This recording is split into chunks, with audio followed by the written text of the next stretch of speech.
Welcome, listeners. I hope you aren't weary from your travels yet. But if you are, take a load off and join us. Chestnuts are roasting on an open fire pit along with the s'mores. We'll be bobbing for snowballs and painting eggs to look like pumpkins. Time doesn't exist here. This is Vaguely Scientific.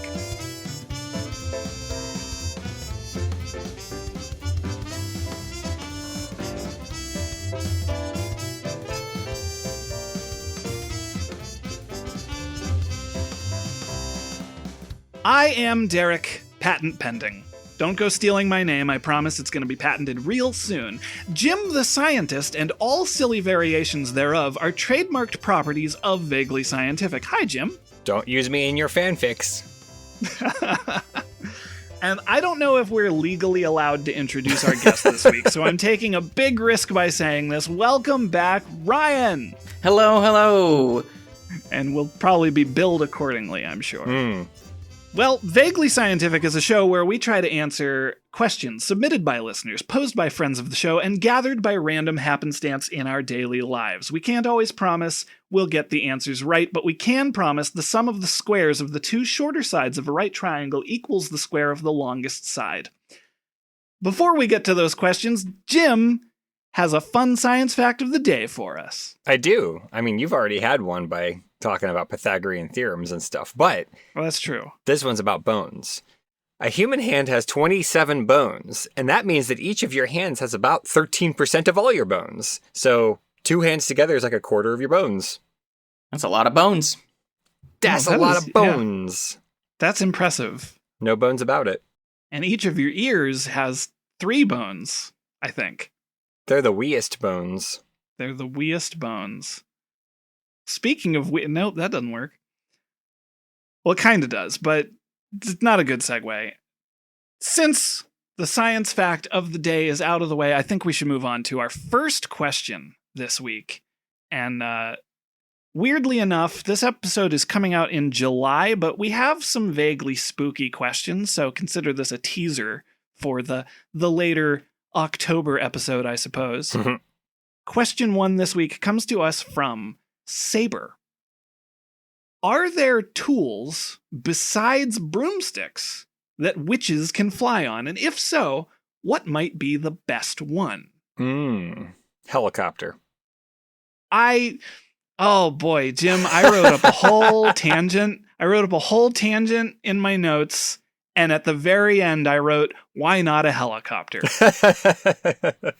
And that's the thing. Like, I don't think that the question specifically says that it has to be a tool. Well, it doesn't say it has to be a tool, but like it does say tool. And so a helicopter is not a tool. But also, why not a helicopter? A non-zero amount of helicopters crash. Do broomsticks crash, or can broomsticks fail? Well, in the Angela Lansbury film, Bedknobs and Broomsticks. I'm going to go on a tangent about that, so... Go for it. No. After you. Oh, I was just going to say that due to Angela Lansbury's character, Miss Price, being an inexperienced witch, she is unable to stay aloft, but I guess that's more user error. And same with... I was going to say, so a couple of things about, are brooms the sturdiest or whatever? Yeah. Sure. For me, I was trying to think of all right, well, assuming that everything just moves you around by magic, what's I guess the most comfortable and the easiest to stay on? Because it seems like witches can fall off of brooms. There's nothing magically gluing you to the broom, because Harry Potter, Harry falls off of brooms, and I think other witches and stuff in Quidditch fall off of brooms. I was going to say Angela Lansbury falls off of her broom in Bedknobs and Broomsticks, so yeah, to me it has to be kind of a secure thing, something with a seatbelt, maybe with something with a seatbelt, or a saddle or a chair. Yeah, right? Well, I thought about things chair that I was thinking about that I think really does give points to the broomstick is that you can sit on it, but you can kind of wrap your legs around it. So if you invert yourself, then you can hold on upside down with your legs. Yeah, so I kind of thought about, I was like, okay, but is there an improvement on that? And I was like, okay, well then you've got bicycles, motorcycles, etc., which are kind of, you can do the same thing, but maybe a little more comfortable. Yeah. In The Wizard of Oz, the bicycle Exactly. is what transforms into the broom. Yeah. In that one shot where they shift into Oz. Yeah, she's kind of going backwards technology-wise. Yeah. But when you have more magic, you don't need the technology. Ooh, that's true. I wonder if it's a flex. The less you can ride on. Yeah. Because I don't even need those wheels. There's also there's the updated cleaning devices. So in like Hocus Pocus and Sabrina the Teenage Witch, I was gonna say that. Yeah, they ride on vacuums, which I do also think seems just a little more comfortable. I don't know, maybe the bag from the old stand-up vacuums would give you a little bit of padding. In the Sabrina the Teenage Witch, the vacuum cleaner almost looks like a Segway. Which I always thought like that would be easier to ride, wouldn't it?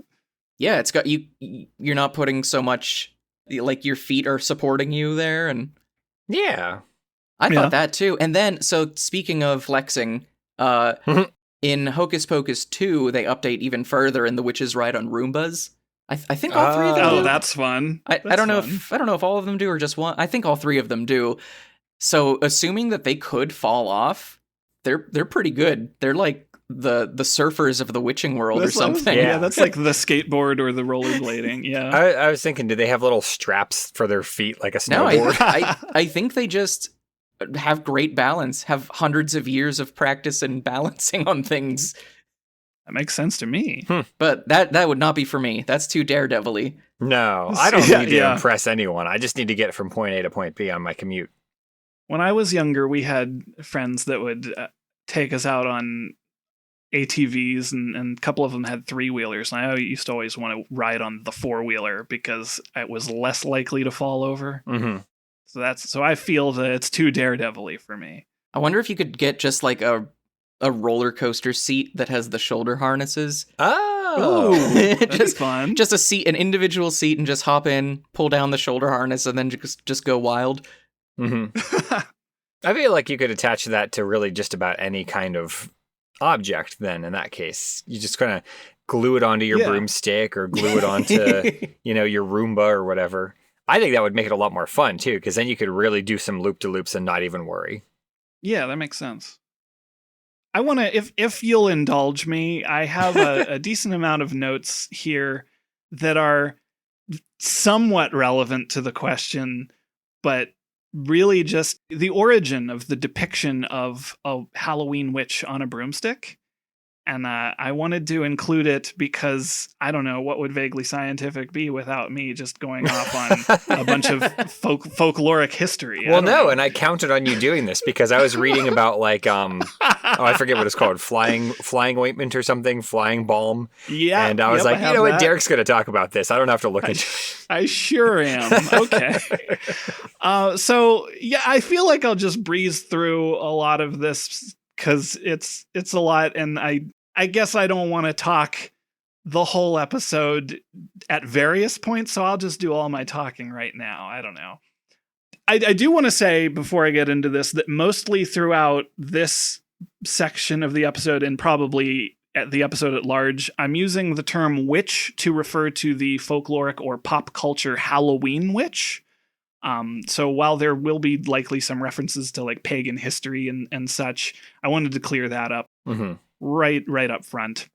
Where does the idea of a witch riding a broom come from? There is an unverified story from the medieval ages where it was believed that hallucinogenic ointments from various herbs and plant life could cure all kinds of diseases, and many herbalists and pagan healers, who also contributed heavily to the idea of what we now think of as a Halloween witch, would avoid eating these poisonous plants, but rather absorb the ointment by rubbing it on their skin, more specifically in the more intimate parts of the body. The suggestion is that they would rub the ointment on a stick or a broom handle, or an object shaped like that, and they would ride it, for lack of a better word. And the hallucinations they would then have gave them the sensation of flying. So that's one possible origin of the idea. I wanted to mention that the idea of witches flying on brooms became most prominent in the 17th century in Europe. The image of a witch is often a woman. Some historians suggest that it is a common association of women and household or domestic chores that tied witches originally to broomsticks. However, the first documented confession to riding on a broom was a man by the name of Guillaume Edelin in 1453. He was arrested for publicly criticizing the church's warnings about witches, and this confession came under torture because it was 1453. Well, yeah. Fair enough. It's important to note that the belief that witches rode on broomsticks was already prevalent before that. The earliest known depiction of witches riding on broomsticks that I could find comes from a French poet named Martin Lefranc, circa 1451, who wrote Le Champion des Dames, The Defender of Ladies. This was a manuscript that was illustrated. One of the illustrations in this manuscript depicted two women in the air, one atop a broomstick, the other atop a plain white stick, and these women were identified as Waldensians, which was a Protestant group from the late 12th century that were labeled as heretics for allowing women to become priests. So a lot of feminist uprising in the history of witchcraft and such. That makes sense. And it is a common claim among some armchair historians, and this is a thing that I actually used to be under the impression of as well, till I did this research, that witches' broomsticks were traditionally depicted with the bristles in the front. And there have been depictions that show this, but the first one that I just alluded to does illustrate the broomstick with the bristles held toward the back, the way we typically think, more aerodynamic, I guess, if that matters. But it is interesting that witches are also often depicted riding goats backwards as well. So I'm thinking that probably this comes from just like an intentional thing to show that maybe witches are unnatural or something like that. I was thinking it was because the bristles acted as a crumple zone if you crash. That's not a bad idea, actually. I didn't think of that. So I do like that. I guess all of the stuff we talked about with falling off of your broomstick involves falling down off of it, but I guess we don't have anything for what happens if you fall forward or crash into something. Yeah. So we had to add seat belts and a seat and airbags. So a car. So we got to give them a car or a plane or something. It sounds like a car is pretty good. But what if the question, I mean, I know that we've said, like, we're going to stretch the meaning of the word tool in this. Sure. What if we unstretch it and, okay, so what about, like, actual tool, like common household things? Then First thing that comes to my mind, and we did this when we were kids, we didn't have enough sleds for the wintertime. Ooh. So a couple of us would hold on to the handle of a snow shovel and let the flat rectangular bit of the shovel be the sled. Okay, yeah. And that gives you like a chair. Mm-hmm. That's great. Yeah, that's way more comfortable, I think, than like straddling a broomstick. Yeah, right? Yeah. We've been talking about seats. I think that's the first step, is just add some kind of seat, because, yeah, exactly like Ryan said. Then you're not just straddling a broomstick. It also sounds kind of hard on the neck. Like you gotta like crane your neck. It's not ergonomically built unless we make a fancy scooped broomstick or something, which I guess that's also like part of Harry Potter or whatever. I feel like some of them have like a saddle in the Harry Potter movies. Give it a saddle. Yeah. Does it have to be something? I wonder if they're like, do gardening gloves count as tools? Do they? Oh, the gloves? Could you just put on a pair of gloves and fly like Superman? Oh, I'll take it. Even to take that metaphor just a little bit further back, is what if you had just like a garden trowel and you just hold onto it really tight and you just kind of point it in a direction and just go. I feel like that's a very Thor's hammer kind of way of doing it. Yeah. I was going to say, I wrote down Thor flies with a hammer as one of my other examples. And then I have various Baba Yagas have been depicted as riding in wooden mortars. And of course, the giant house with chicken legs. And Mary Poppins flies with an umbrella. That seems, umbrella doesn't seem like it gets you the speed you might want. I guess we've No. never seen her really. It's mostly helping you descend, right? Yeah. I wonder. Oh, I was also gonna say. I mean, now I'm getting back on the track that we established at the beginning, but obviously with bed knobs and broomsticks, my first thought when I read this question went straight to the bed. Yeah. Because I was like, what would be like the most. My first thought was comfort, as it often is. That makes sense to me. I was like, what would be nice and comfortable? Like, well, what about just stay in bed and then say like, all right, let's go to Seattle, and the bed just takes you there or whatever. It's just very little Nemo. Yeah, I will say though that as a kid watching Bed Knobs and Broomsticks, I always got like a secondhand fear of heights from the bed itself. Interesting. Just because like I was like, oh man, all that wind and like they're in the sky, and what happens if they roll off the side of the bed?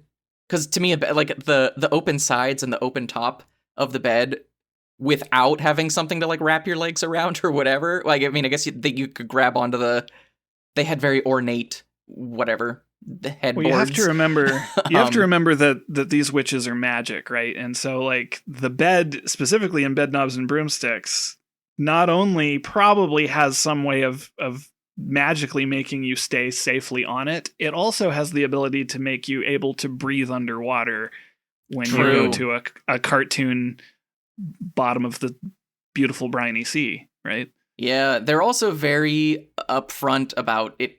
It definitely visually looks like they're going through some kind of like hyperspace or like sort of a time warpy thing. So maybe not flight in like the traditional sense, but it's sort of like a wormhole or something.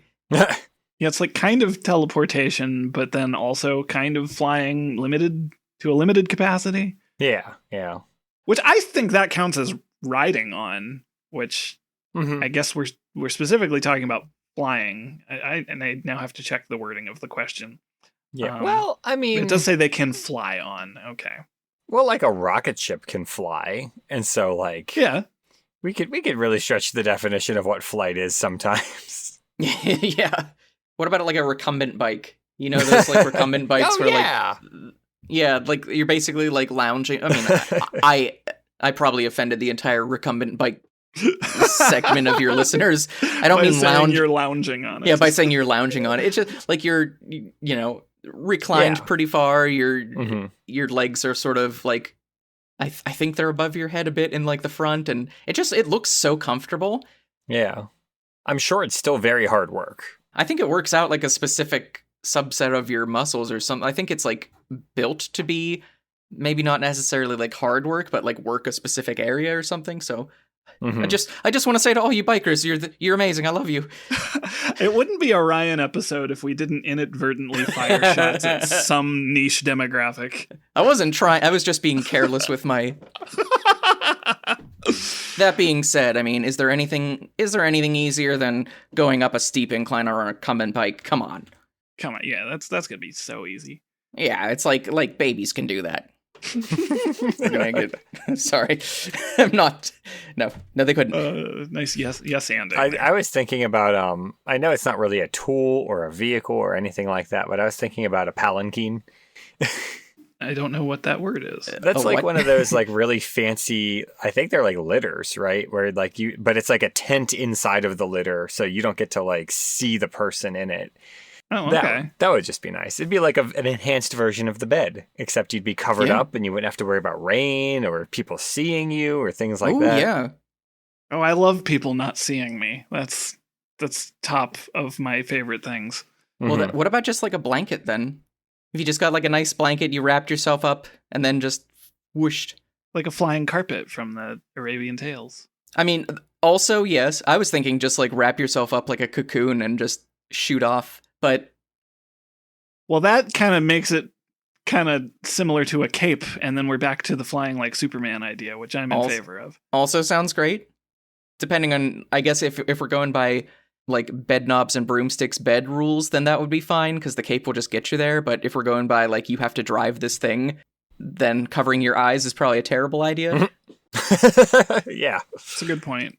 Although you're in the sky, so like you could probably cover your eyes for a certain amount of time before it becomes probably a problem. There's probably a good amount of like autopilot time, and like once you get higher than like bird altitude, assuming you can comfortably breathe as a witch. Yeah. Yeah. Well, that just gets back to a point we made earlier, which is how much of it is user error in that case. Because if, I don't know, the bed pretty much just takes you where you tell it to take it. And then flying a broom always, it gives the impression that you are in direct control. But like, I don't know, I'm looking at like Sword in the Stone from the old Disney movie when Merlin makes all the objects in his house pack themselves into a bag. Can you just like make a thing fly and be like, okay, I'm going to sit on this flying chair now. Chair, carry me to Kentucky or whatever. Well, the carpet in the Disney rendition of Aladdin is sentient, so I assume if you're nice to it, it would happily do the MapQuest part of the journey for you. But you can follow. I'm pretty sure there's several instances where like the riders of the Aladdin carpet fall off or come close to falling off. So like, yeah, they kind of have to hold on to it. Yeah, that's not going to be necessarily I mean, depending on, I guess you could tell it to go at a leisurely pace or something, but depending on how fast you go or whatnot, you got to really grip it or. So that's kind of in between. That's kind of like a mix between the bed, which is like total autopilot and presumably keeps you secured somehow. Yeah. And broom that you could just fall off of. Yeah. Well, and that actually raises another really good point is that, because like the Aladdin magic carpet was sentient. So could we enchant the broom or whatever we're using to be sentient so that if we do fall off of it, it's like seeks you out and tries to catch you? Magician's Apprentice problems arise from there. You end up with 1,000 magic hammers marching after you, pouring buckets. Yep. You know, 2 buckets on the feet. That might be a good one. Oh, yeah, and you have like stirrups or whatever. Oh, yeah. Yeah. So we just need to modify the broomstick, as is what I'm hearing from this. Yeah. Yeah, it sounds, just scrap a motorcycle and get some of the best parts and apply them to the broomstick and call it a day. Oh, and get airbags. Oh, and get airbags. Gotta have airbags. And yeah, it's flying motorcycle. There was a, in the one James Bond movie, The World Is Not Enough, I think, they had a skiing jacket. It was like a puffy winter jacket. And when you'd pull on the cord, it would inflate this giant airbag around James Bond. And the reason for that was that if you're trapped in an avalanche, you could inflate this big ball that was about 10, 15 feet across or so. And it would keep you safe inside of it while the avalanche happens. And you get kind of swept downhill. If you get buried, then it makes a pocket of air that you can kind of survive inside of for a little while. You just give one of those to the witch. So they fall off their broom, they pull the thing, and they have an airbag, and they hit the ground, they bounce, a few maybe kilometers, but they bounce and they're fine. Like the Opportunity rover. I think there's some escape vessels for like some of the larger ships or maybe ships in like worse sea conditions, whatever. Maybe it's like a prototype, but I remember seeing it's basically like a little escape pod, and it just sort of like yeets you out into the ocean. And it's fairly similar to what you said. It's basically like indestructible, and you just like crash around in the water until, the storm ends and rescue is, I'm sure it has different satellite phones or whatever to help you get rescued. And so if we just like bypassed the hurricane aspect of that and we're just like, well, let's just get this like indestructible little pod. Yeah. That could be a good one. Yeah. I don't know exactly why that made me think of this, but I'm just picturing the riding the bomb scene from Doctor Strangelove, but it's a witch instead. Yeah. Like, I want that. So wait, is the implication that it's a witch on a broom doing that, or a witch on a nuclear bomb doing that? It's a witch on the nuclear bomb. Okay. Yeah. A flying nuclear bomb. Which honestly, like, if you don't intend to use it, would probably give you like all the right of way in the sky that you could ever want. Yeah. And if you do want to use it, you wouldn't need magic anymore. Yeah. Well, that's my answer is atomic bomb. Atomic. What common household item can we use? An atomic bomb.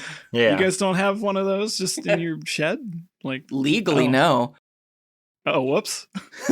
I mean, I don't have room for one in my shed, let alone can I get one. So well, it takes up the whole thing. You got to There was that story of that Boy Scout who built like a nuclear reactor in his shed. Oh, do you guys remember hearing about that? Mm-hmm. I think so. That's all I know. I don't know the outcome of it, but I think it went well. I think they just told him to stop it. Yeah. But But yeah, that's so about that's as well as it can go, really. I think sense. so. I hope there's not some kind of catastrophic end. I mean, I don't believe anything went awry because he was very good at building it, as far as I recall. Yeah. This was I swear this was from like the 90s or something. Well, my understanding is that he didn't do anything technically illegal, because it's not like illegal to build a nuclear reactor. It's illegal to like steal plans for them because they're not like published publicly. But he just sort of like figured it out, and he was like engineering his way through the problem. If I'm remembering this correctly, that's kind of how I remember it. And he, then I think like they were like, no, you can't do that. And it was basically like the legal battle was sort of like, why not? I bought all these things at like Home Depot or whatever. Mm-hmm. I think the real argument is with the power company at that point. Right. I don't mess with them though, because I think they will outlawyer you any day of the week. Yeah. They'd outlawyer me for sure. Unless you're a witch. Yeah. Unless you're a witch. With a Witches nuclear are bomb. famously good at lawyering. I was going to say witches. We all know witches are Oh, good yeah. at, have They good don't have legal teams. Though, I mean, canonically speaking, wouldn't all of the condemned at that point not be witches, according to the false, stupid ways they had of... A case could be made that most of them weren't. So... I would go so far as to say that all of those women were not. But yeah. Yeah, those one you can tell because they didn't have a good legal defense. And well, maybe witches don't need a good legal defense because they've got a very good PR team. Yeah. Nobody ever suspects them because they've got such good press that nobody ever accuses them. I mean, if someone has been accused of being a witch, then they're not a witch, clearly. So that makes sense. Mm-hmm. Yeah. You guys need to get a witch on your marketing team for Vaguely Scientific. Apparently. If I had somebody on my team that was good at marketing and would just do it, that a lot of my problems in life would be solved. Yeah. You know, I was thinking about a lot of different tools, and I was kind of scrolling through, let's say, a hardware store's website. And I'm not going to name drop them. They don't give us money. But I was looking at a website just now, and I was like, oh, you know what would actually be a pretty fun one is a wheelbarrow. Oh, yeah. Oh, that's a good one. Yeah. I feel like you could kind of like recline in that and just kind of You could ride it backwards like Derek was sort of doing with like the handles out front like a pod racer. Yeah. Oh, that's what. Then it's like a unicycle. That's one step from bicycle to broom. You got to get to wheelbarrow first. That's a great one. Let's just go with that one. Let's just go with that. I was trying to think of what is something with. I didn't think of carts or anything like that, but wheelbarrow is a good one. Unless the land, how difficult do these things just like come to a stop, like hovering over the ground, or like would you have to land it like a plane? Because landing on the one wheel might be tricky. Oh, yeah, you have to account for momentum. Yeah. Sure. But I assume it just stops and you hop out. Yeah. I feel like I usually see witches like not quite land on the ground. Like the broom doesn't land on the ground. They just put their legs down and they just sort of like float down. So we'll have to assume that's not an issue. I'll bet you that there are some stunt witches out there that are like, you know what, we're going to try this 3-point landing that airplanes do. And then there's like a tournament for this kind of thing. But well, yeah, you have brooms, right? So you have to like fly into this room and sweep the whole floor without your feet touching the ground. Yeah. And that's like part of the what do you call the horse games where they have the horse like do dressage dances? Dressage. It's like dressage with brooms. I don't know why, but now I had a new thought. And I'm not saying we shouldn't do wheelbarrow, but I was thinking about Tim Curry in The Worst Witch. Mm-hmm. And because that is my favorite. I love bringing it up because everyone else gets mad. And he didn't have a broom or anything. And he just sort of flew out of the castle and he landed. But I was like, cape? He had a cape, but he also had like those cape extensions that he was using to dance with. And I'm like, what if those were like broomsticks in his cape? And then you could put a cape together kind of like a jet airplane where you have like the two brooms on each side, like the two jet engines on the wings of the plane. and then you just sort of like suspend yourself in the middle. Would that make you faster? I don't Or- think so, no. If you add more brooms, it's going to add more. Yeah. Do you get where? Yeah. Does it? Oh, is this like a horsepower thing? Yeah. It's You the get more horsepower broom thing. power from more. We're getting dangerously close to just straight up designing a rocket ship, which I feel like is a good time to move on to our second question. You better move on quick before I bring out a Game of Thrones chair built out of brooms. Oh, wait, bring that out first real quick. Now I want to That was it. That's it. Game of Thrones chair built out of brooms See, that's how you launch into space. in the shape of a Yeah. wheelbarrow, which would get you to space. Yeah. You Which could would go get you to perhaps space. to the moon. Right? And speaking of going to the moon, right? Ryan takes us away from the segue, but then always makes sure to bring us back to Yeah, it. So it's very I polite. appreciate. Yeah. Question 2 this week is: what happens if you send a werewolf to the moon? My first answer to this Mhm. is there would be a werewolf. Yeah. Yeah. That's what would happen. So there you Yeah. go. Werewolf. There, wolf. And There, that's Wolf. and that's our That's- show. Thank you all. That's our show. That's our show. It So would be on the moon. obviously the idea being that werewolves transform into a monster either under or at the site of the full moon. So if you're on the moon, Mhm. presumably it's always the full moon, right? So yeah. What did you look into, Jim? So I was trying to find an answer to the question. If you sent a werewolf to the moon, would they just die? Because there are two really important things about the moon that you have to take into consideration. And one of those things is that it has no air. And I Yes. couldn't really, because this isn't a question that normal people ask, I wasn't really able to find an answer to the question, does a werewolf need air? Depends on the fiction. The go-to cop-out answer that I had Yeah, to get that's in there fair. at some point depends on the fiction. You're not wrong. But the other really important thing to remember about the moon is that the daytime side can get to be like the boiling point of water. And Oh, so okay. I guess depending on the fiction, I don't know if that kills your werewolf because it's just too dang hot. Well, so I had similar thoughts where I was like, okay, well, the first thing we're gonna have to solve is, does the werewolf start as a human on Earth? Like, do they climb aboard the rocket ship in human form Sure. and all of that? Oh, yeah, yeah. And then, like, at what point do they just bring two spacesuits, one that's like human sized and one that's like big, or do they need like Hulk spacesuits that like We grow can and do a quick shrink? change. Oh, that's Yeah. what I was thinking about was like the expanding. You know? Yeah.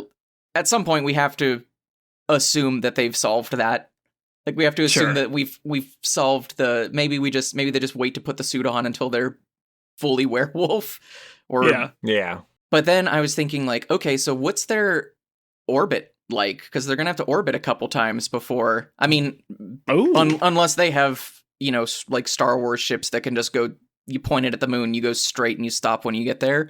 Because of course, like what we've got the technology for, NASA wise and all of that, needs a little bit of like slingshot effects from the Earth, from the moon, et cetera, et cetera. hmm At what point does the moon stop being full or start being full? You're going to pass the full moon multiple times in that situation. Yeah, you're gonna pass a few times past like the dark side, or like with the you're Yeah. gonna go around to the point, even to the point where like, so like once you start seeing darkness on the horizon or whatnot, do you go back to human? Oh, yeah. Yeah. If it's not completely full, you're not a werewolf. Well, and I think one of the interesting things about the moon is that, well, because now I'm thinking about the fact that by that logic, then, well, no, oh boy. Oh, this is baking my noodle. I have another curveball to throw into this because I was thinking. So I looked at. Obviously, I have more notes about folklore and the origins of words and such that I'll get into in a little bit. But a lot of times, depending on the story, it isn't just when the moon is full, but it is the sight of the full moon that causes them to transform. And so I was thinking, if that's the case, if you're on the moon, you can't actually see the full moon. However, if you bring a bunch of dogs to the moon, they'd all turn into people at the sight of the full Earth. See, I was thinking about the full Earth because that to me would make a lot more sense than trying to mechanically make it. So the thing that I got kind of hung up on, and this is why I like stumbled a bit just a minute ago, was the idea that maybe you would transform on the moon when you are at the exact center point of the moon's rotation, so that like you are at the center where everything around you would be like a full moon. And then as it slowly rotates, then it stops being full and you're like past the, local noon, I guess you would call it. Sure. But now I like the full Earth idea. Well, the full Earth, I mean, that sort of gets into whether or not it is strictly supernatural or if there is psychology involved. And while I do want to say, depending on the story you're using, it's conceivable that a werewolf could have both a supernatural and a psychological trigger for the supernatural cause. Mm-hmm. I also looked into the idea of the moon causing people to transform into monsters. That, because we've already touched on a lot of the reasons that I think we can't quantify the moonlight or the full moon or the sight of the full moon. There's no scientific answer to what specifically causes werewolf transformation. This is kind of where I went with that. And the idea of the moon having a supernatural impact on magic and human transformation and such is a very old idea with a lot of different varied origins. One of the biggest ones that I looked into is actually the origin of the word lunacy or lunatic, which comes from an outdated understanding of what insanity is. Mm-hmm. It was probably based around epilepsy. Ancient Greeks called epilepsy the sacred disease because it was supposed to be supernatural, and they would attempt to invoke the moon with magic rituals to cure it. But lunacy eventually became a catch-all term for just any form of mental illness that people didn't have an explanation for. Mm-hmm. Huh. And I found that Pliny the Elder wrote that the full moon caused the brain to get unnaturally moist, leading to both epileptic attacks and madness. Later in the late 1700s, a physician named Franz Mesmer, for whom the term mesmerism was named, theorized that the moon was acting on liquids in the body the same way that it acted on water in the ocean, with tides going in and out. So the idea being that your brain is super watery. When it was a full moon, it was pulling the water in your brain, causing some kind of transformation. These are outdated theories, if I didn't need to say that. I'm glad you let us know. I'm glad I put it. But again, depending on the fiction, there are a lot of werewolf stories where the moon has nothing to do with the transformation of werewolves. So like more modern adaptations of the Wolfman tend to ignore the moon entirely. Various Jekyll and Hyde adaptations suggest that it's a chemical cause, something more science fiction. And the weirdest one, the hardest one for me to wrap my head around is the White Wolf game line of Werewolf the Apocalypse, in which they give you the option to transform during other phases of the moon for some reason. I don't know the explanation for that, but in that sense, it has to be strictly psychological, right? That's where I'm coming from. Last note I have on lunacy, I suppose, is the weird idea that the moon affects us in some superstitious way. There are actually surprisingly modern accounts of this happening in common speech, I suppose, things that people have talked about and theorized about. In 2007, Sussex began ramping up patrols of police officers during full moon, citing expectations of increased violent crime, mostly based on superstition. As recently as 2014, there were claims that surgeons wouldn't operate during a full moon because they thought people would bleed more. Which I'm pretty sure is not true. And this is actually kind of interesting because this is an ongoing study. In 2018, they began a study on bipolar disorder, which suggested that patients' mood switches might be caused by varying sleep patterns. The hypothesis is that they are fixed to the 24.8-hour lunar day instead of the 24-hour solar day. And they would have bouts of insomnia and manic depressive shifts every 29 and a half days. And there isn't enough data to say anything conclusive about this, but the reason I brought it up is I thought it was just interesting that as recently as 2018, people are still looking into how does the moon affect us as people. Yeah, that is interesting. Right? So, have we considered the fact that it's possible that you send the werewolf to the moon, and the moon, the light fills them up and they transform, and then they just explode because there's too much power, They get way too close. Yeah. Yeah. It's like all the famous, superhero tropes where you like siphon off too much power and then you explode and die. It's the Super Saiyan tactic, right? Like putting too much air in a balloon. Yeah. Like a balloon and something bad happens. Putting too much moon in a werewolf.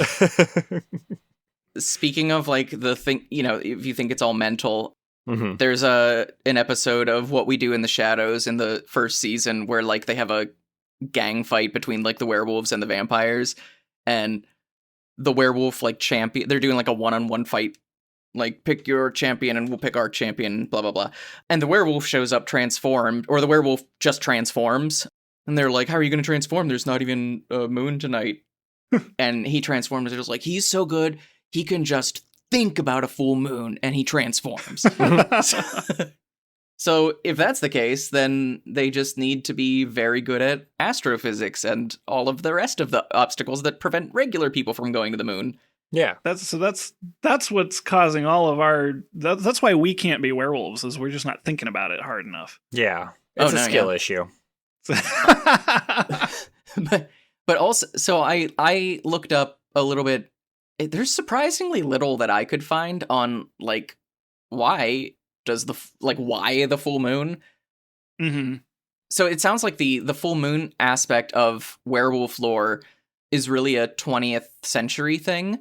It's mostly a 20th century thing, and the first movie to feature the transformative effect of the full moon was Frankenstein Meets the Wolfman in 1943. Oh. And a brief glance at... Yeah, so it's a, Lon Chaney movie. I have never personally seen it, but I looked at the plot very briefly. The werewolf's name is Larry, by the way, which is amazing. Wow. Huh. And so it's Larry Talbot. It's grave robbers break into the Talbot family crypt during a full moon. They remove the wolf's bane buried with Larry Talbot. The full moon shines on Larry's body, reviving and transforming him. So that is obviously him being, I guess, dead. Yeah. It's like the beams... he's cursed with immortality. Yeah, like the beams of the moonlight are what actually transforms him. So like, he's a prime candidate for ones that, like, if any wolves are going to pop on their way up to the moon, it would be that one, because it's like the actual light of the moon itself touching his body is what causes it. But that would cause the earlier conundrum of like, all right, so does that mean that like as the shuttle rotates and like he's not by a window, does he turn back into a man?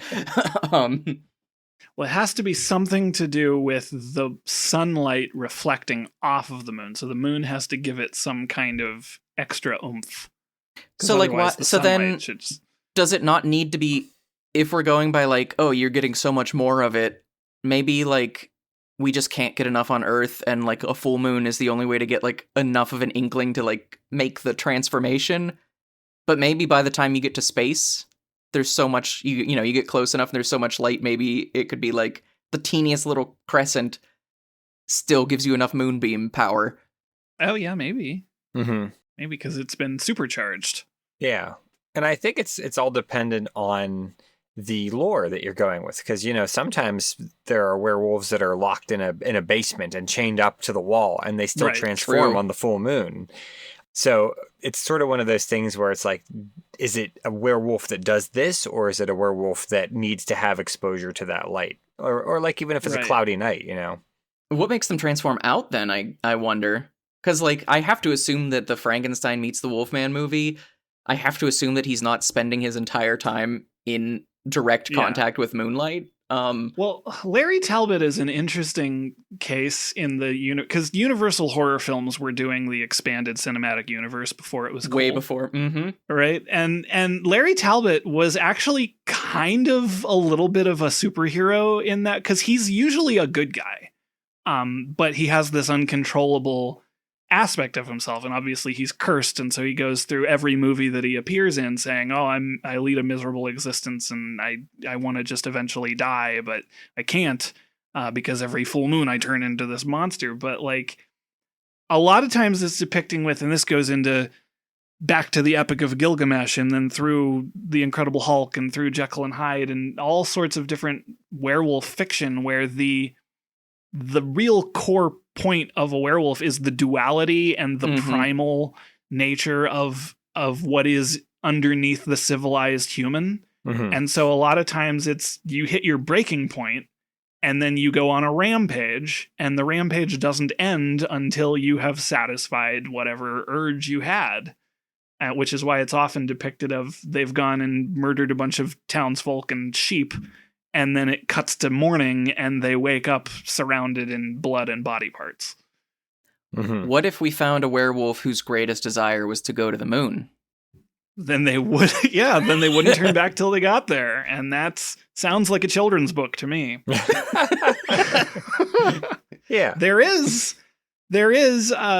contrary to everything I've suggested about not being able to see the full moon when you're actually on the moon, there is a comic book series from Dark Horse Comics 2009 by Dave Land, art by Matt and Sean Philbach, called Werewolves on the Moon versus Vampires. This is a very silly, action-oriented comic that I haven't read, full disclaimer, but it's been on my list for a while because of how wacky it sounds. 3 werewolves, Ted, Jeff, and Stan, go into space to conquer the lunar surface because they're tired of having to deal with turning back into humans during the daytime. So they go to the day side of the moon where they can stay werewolves all the time. However, they discover that on the dark side of the moon, which I guess, I don't know, they didn't take into account that the dark side of the moon isn't always consistently the same place. Yeah. There is a secret layer of vampires that have plans to conquer Earth. So the werewolves have to stop the vampires from conquering Earth. Okay. Well, how do they engage? I guess that's the dramatic tension. Do they just right stand on the Terminator at line? Yeah, they stand right on the Terminator line and just shout at each other. Yeah. They just what shout if they and have throw howitzers? Things. Maybe. Oh, yeah. Famously, werewolves are great engineers. Yeah, I mean, like, why not? What about? I mean, so what if the werewolves are on the side that the sun is on? What does the Earth have to do with any of it? So, like, let's say it's like a eclipse on Earth. Yeah. From the Earth's perspective, it's an eclipse. So, from the Earth side, not a full moon, or at least the dark side of the moon is facing Earth. Yeah. And the wolves are like on the sunny side. Does that count? Or on the sunny side of the moon. Yeah. That's really hard to say. It makes me think of the idea of the full Earth, and that kind of leads me, Jim, I don't know if you know this offhand, how often is a full Earth visible from the moon? Is it comparable to how often a full moon is seen from Earth? Yeah, because it's just the same mechanic since since the moon is going around the Earth. It's, getting that same kind of snapshot. The one interesting thing that would be different, though, is that you would see different parts of the Earth, because you would see the Earth rotate every 24 hours. The shadow would stay the same, over the course of the 29-day orbit, but you would see the Earth spinning around, whereas the moon, we just see the one side from Earth. Right. Okay, that makes sense. Which I think is kind of neat. I think the only way to find out is to do it. What lore we exist in is to do it. I think we have to do it. So I think we need to get one of the wolves onto our wheelbarrow contraption. Yep. Load it up with enough brooms to get it to space, and then he can report back. Although if he doesn't report back, then he turned back into a human, and we can start writing an obituary. But I was just talking to someone at work today about the fact that somebody will be the first person to like die in space and they will be famous forever. Yeah. It's not going to be me. Then it might as well be a werewolf, right? Might as well. Well, if the werewolf dies. Yeah. I think the werewolf, if the werewolf's cursed with immortality, I guess he just goes along, but maybe as soon as he's a man, he dies. Yeah. I mean, I think being the first werewolf in space is also going to get you in the history books. I think being the first werewolf would get you into the history books. Maybe. I don't know. It's less about the history books and more about what gets clicks these days. Mm-hmm. That's true. So I don't know if a full lycanthrope would be enough to get, so we need to sell enough ad space. Yeah. We need to get the Witches legal team to help us, and then their PR team to get us to promote the werewolf before the launch. Mm-hmm. Assemble the wheelbarrow and the brooms. And then we need to document this. And we can have a vampire versus werewolf fight. At the Terminator line. Right at the Terminator line on Howl's Moving Castle. So it can, keep up.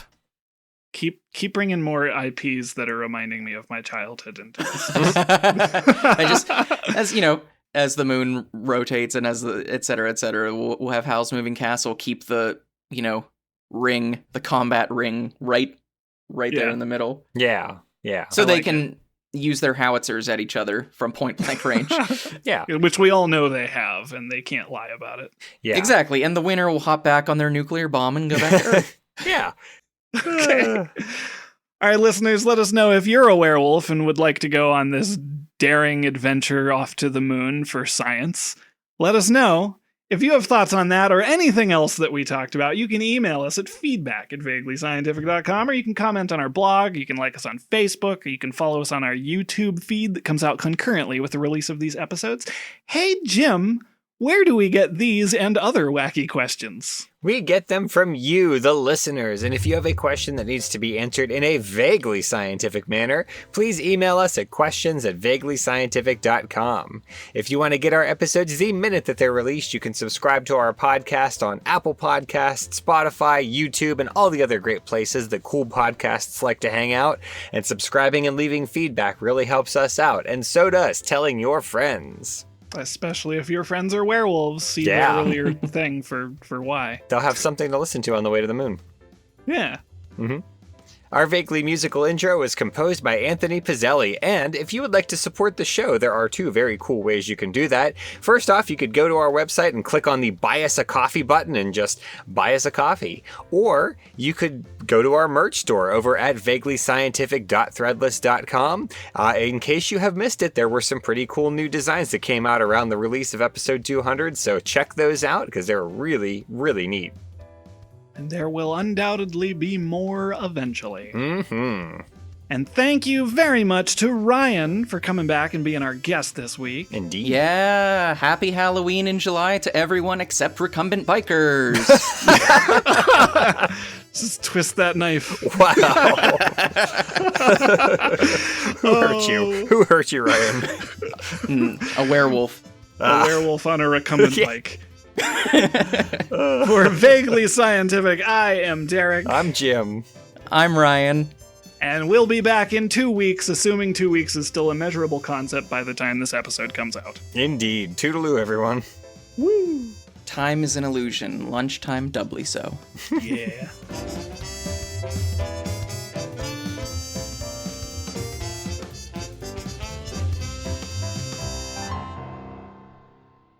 That's me setting up the Halloween in July thing. I don't think it's a bad idea to paint eggs to look like pumpkins. I think that's kind of a cute idea. Yeah, they're both vaguely spheroid. Vaguely Spheroid is not sponsored by Vaguely Scientific. I just used the word vaguely in my common speech, okay? Can't help it.